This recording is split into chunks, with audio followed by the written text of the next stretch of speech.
오늘장을 명쾌하게 저격해보는 람 기자의 3시 40분입니다. 안녕하세요. MTN증권부 김혜람 기자입니다. 좀 올해 들어서 답답한 증시 흐름이 이어지고 있습니다. 근데 사실 실적은 좀 좋은 상황인데요.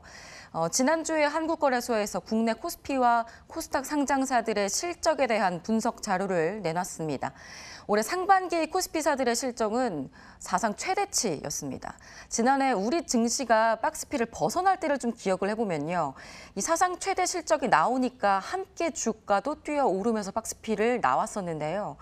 그런데 사실 올해도 마찬가지로 작년보다 더 많아져서 사상 최대 실적을 보이고 있는데 왜 주가는 횡보하고 있고 외국인은 올해 들어서 왜 3조 원씩이나 우리 증시에서 돈을 빼고 있을까요? 오늘 그 이유를 좀 짚어보도록 하겠습니다. 먼저 상반기 실적부터 볼게요. 올해 코스피사들의 상반기 연결 매출액은 924조 원, 영업이익은 84조 원, 순이익은 63조 원으로 집계가 됐습니다. 지난해 상반기보다 각각 5.33%, 8.56%, 1.27%씩 늘어난 수치입니다. 지난해 최대치라고 사상 최대라고 했었던 2017년 상반기 매출과 영업이익, 순이익은 각각 910조와 78조 원, 63조 원이었습니다.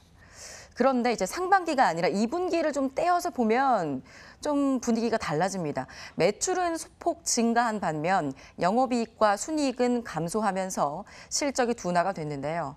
매출액은 469조 원으로 약 3%가 증가를 했고 영업이익과 순이익은 42조와 31조 원으로 각각 0.06%와 6.4%가 줄었습니다.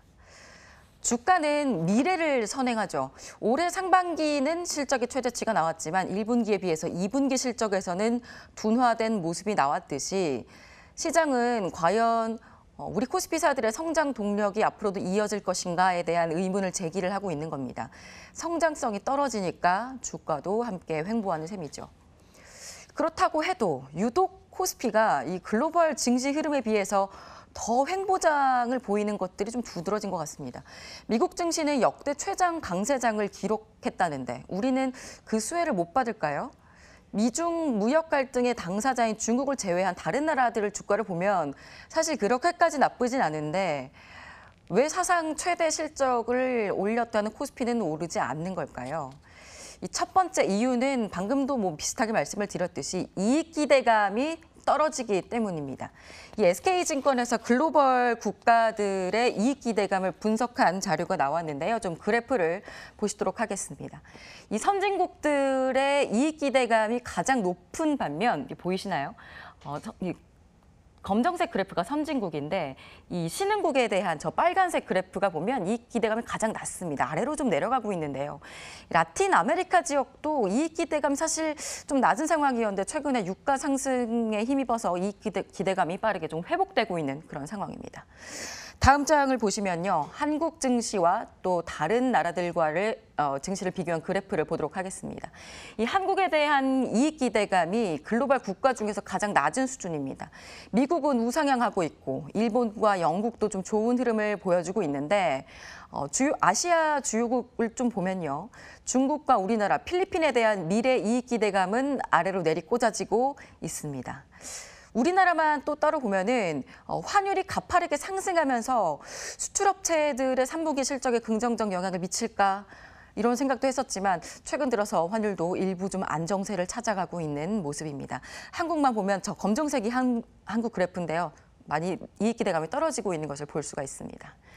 이 한인환 SK증권 연구원은 주가는 이익의 함수라는 말이 있다. 결국 주가의 방향성을 결정하는 것은 이익이라면서 우리나라 이익 기대감은 글로벌 국가들 중에서 가장 낮은 수준에 해당한다라고 분석을 했습니다. 이 성장성이 적다 칩시다. 그래도 외국인을 비롯한 다른 투자 주체들을 붙잡을 수 있는 방법이 또 있습니다. 일단 실적이 좋게 나오고 있으니까 이를 주주들에게 많이 돌려주면 됩니다. 이 배당과 자사주 매입 등의 방식이 있겠는데요. 이게 외국인 투자자를 비롯한 우리 투자자들도 붙잡을 수 있는 두 번째 방법입니다. 미국의 배당은 역사적으로 계속해서 올라가고 있습니다. 2분기 명목 배당금은 약 5천억 원 달러로 전년 동기보다 13%가 늘었고요. 실질 배당 증가율도 9.5%에 달합니다. 골드만삭스는 미국 기업들이 1조 달러를 자사주 매입에 쓸 것이라고 전망을 하기도 했습니다. 이 미국 증시 상승이 자사주 매입 효과가 굉장히 크다라는 분석도 나왔었는데요. 이 허재환 유진투자증권연구원은 뉴욕 증시가 올라가는 이유에 대해서 미국 경기가 좋긴 하지만 그 외에도 미국 기업들의 주당 순이익 EPS 증가에는 실적 자체보다 자사주 매입 효과가 크다라고 분석을 했습니다. 그러니까 미국의 S&P 500 기업들의 EPS 증가율이 21% 이상으로 올해 추정이 되고 있는데요. 반면에 순이익 증가율만 보면 5% 내외입니다. 기업들의 순이익은 5%가 늘었는데 한 주당 이익 창출은 그 4배, 21%가 될 것이라고 추정이 되는 겁니다. 미국 기업들이 자사주 매입에 적극 나선 결과라는 분석이 나오는데요. 주주들은 가만히 있어도 한 주당 이익률이 늘어나는 결과를 보고 있는 셈입니다. 그렇다면 우리나라의 경우를 볼까요? 이 현금 배당금 총액은 그래도 5년 연속 증가세이긴 합니다. 하지만 순이익이 늘어난 것에 비해서는 배당금 증가폭이 좀 적어서 배당 성향은 지난해 오히려 감소했습니다. 지난해 현금 배당금 총액은 22조 원에 육박을 하면서 2014년 이후 2배가 늘었지만 지난해 배당 성향을 보면요. 33.81%로 2016년 전년 대비해서 34.46%였는데 소폭 하락했습니다. 번 것보다 더 돌려주는 미국 기업들과 번 것보다 좀 적게 돌려주는 한국의 차이가 있는 거죠. 미국이 너무 잘 나가서 그런 것 아니냐, 왜 미국과만 비교를 할까 생각하실 수도 있는데 또 그렇진 않습니다. 이 대만 가권 지수는 코스피랑 좀 비교가 많이 되는 곳인데요. IT 업종 의존도도 높고 외국인의 의존도가 높아서 우리랑 좀 비교할 수 있겠습니다. 이 코스피는 올 들어서 좀 하락했는데 대만은 3% 오히려 상승을 했습니다. 그 이후로 배당 정책을 꼽고 있는데요.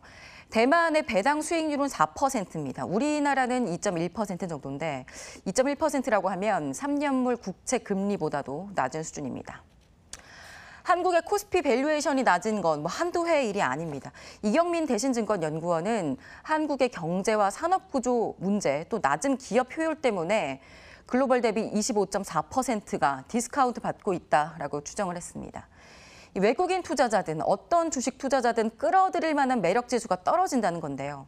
스튜어드십 코드 도입에 대한 기대를 걸고 있었는데 국민연금 CIO의 1년 넘는 공백기 등으로 발빠른 추진이 되지 않고 있었던 상황이고 좀 정책에 대한 기대감도 지지부진해서 전반적으로 크지 않은 상황입니다. 실적은 좋은데도 외국인과 투자자들의 발을 붙잡기 녹록지 않은 상황입니다. 기업이든 정부든 조금 더 적극적인 정책이 나왔으면 하는 바람입니다. 네, 이번에는 개장 전에 알았으면 좋았을 걸 시간입니다. 미중 무역 협상이 재개가 됐습니다. 위안화 환율 약세 문제가 핵심 쟁점인데요. 무역 갈등 완화에 대한 기대감과 함께 회의적인 시각도 만만치 않은 만큼 결과를 지켜봐야겠습니다. 이 밖에 25일까지 잭슨홀 미팅도 있습니다. 글로벌 주요 은행들의 통화 정책에 대한 변화가 있을까요? 환율 변동성도 주의하셔야겠습니다. 지금까지 람 기자의 속 시원한 3시 40분이었습니다.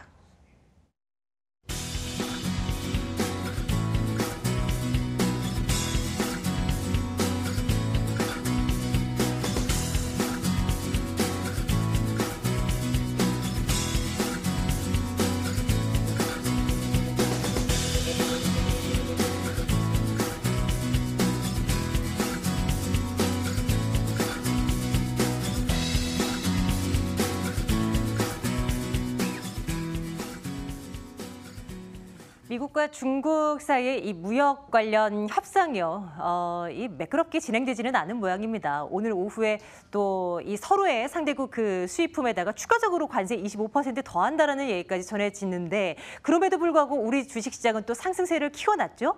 중국 상해 종합지수도 현재 상승권에 놓여 있습니다. 추가적인 악재는 되지 않는 것일까요? 내일도 함께 저희와 함께 챙겨보시죠. 마감 전략 A+였습니다. 고맙습니다.